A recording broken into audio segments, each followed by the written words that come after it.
اور یہ لوگ تم سے ذوالقرنین کے بارے میں پوچھ لو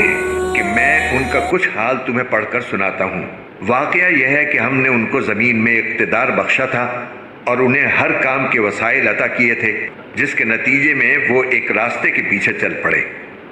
یہاں تک کہ جب وہ سورج کے ڈوبنے کی جگہ پہنچے تو انہیں دکھائی دیا کہ وہ ایک دلدل جیسے سیاہ چشمے میں ڈوب رہا ہے، اور وہاں انہیں ایک قوم ملی۔ ہم نے ان سے کہا، اے ذوالقرنین، تمہارے پاس دو راستے ہیں، یا تو ان لوگوں کو سزا دو یا پھر ان کے معاملے میں اچھا رویہ اختیار کرو۔ انہوں نے کہا، ان میں سے جو کوئی ظلم کا راستہ اختیار کرے گا اسے تو ہم سزا دیں گے، پھر اسے اپنے رب کے پاس پہنچا دیا جائے گا اور وہ اسے سخت عذاب دے گا۔ البتہ جو کوئی ایمان لائے گا اور نیک عمل کرے گا تو وہ بدلے کے طور پر اچھے انجام کا مستحق ہوگا، اور ہم بھی اس کو اپنا حکم دیتے وقت آسانی کی بات کہیں گے۔ اس کے بعد وہ ایک اور راستے کے پیچھے چل پڑے، یہاں تک کہ جب وہ سورج کے طلوع ہونے کی جگہ پہنچے تو انہوں نے دیکھا کہ وہ ایک ایسی قوم پر طلوع ہو رہا ہے جسے ہم نے اس کی دھوپ سے بچنے کے لیے کوئی اوٹ مہیا نہیں کی تھی۔ واقعہ اسی طرح ہوا،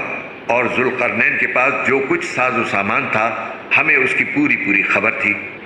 اس کے بعد وہ ایک اور راستے کے پیچھے چل پڑے،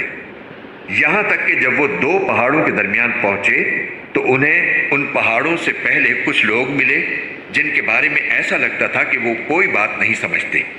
انہوں نے کہا، اے ذوالقرنین،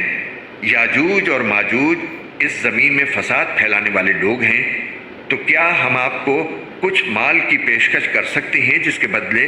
آپ ہمارے اور ان کے درمیان کوئی دیوار بنا دیں؟ ذوالقرنین نے کہا، اللہ نے مجھے جو اقتدار عطا فرمایا ہے وہی میرے لیے بہتر ہے، لہٰذا تم لوگ ہاتھ پاؤں کی طاقت سے میری مدد کرو تو میں تمہارے اور ان کے درمیان ایک مضبوط دیوار بنا دوں گا۔ مجھے لوہے کی چادریں لا دو۔ یہاں تک کہ جب انہوں نے درمیانی خلا کو پاٹ کر دونوں پہاڑی سروں کو ایک دوسرے سے ملا دیا تو کہا کہ اب آگ دہکاؤ۔ یہاں تک کہ جب اس دیوار کو لال انگارہ کر دیا تو کہا کہ پگھلا ہوا تانبا لاؤ، اب میں اس پر انڈیلوں گا۔ چنانچہ وہ دیوار ایسی بن گئی کہ یاجوج ماجوج نہ اس پر چڑھنے کی طاقت رکھتے تھے اور نہ اس میں کوئی سوراخ بنا سکتے تھے۔ ذوالقرنین نے کہا، یہ میرے رب کی رحمت ہے کہ اس نے ایسی دیوار بنانے کی توفیق دی،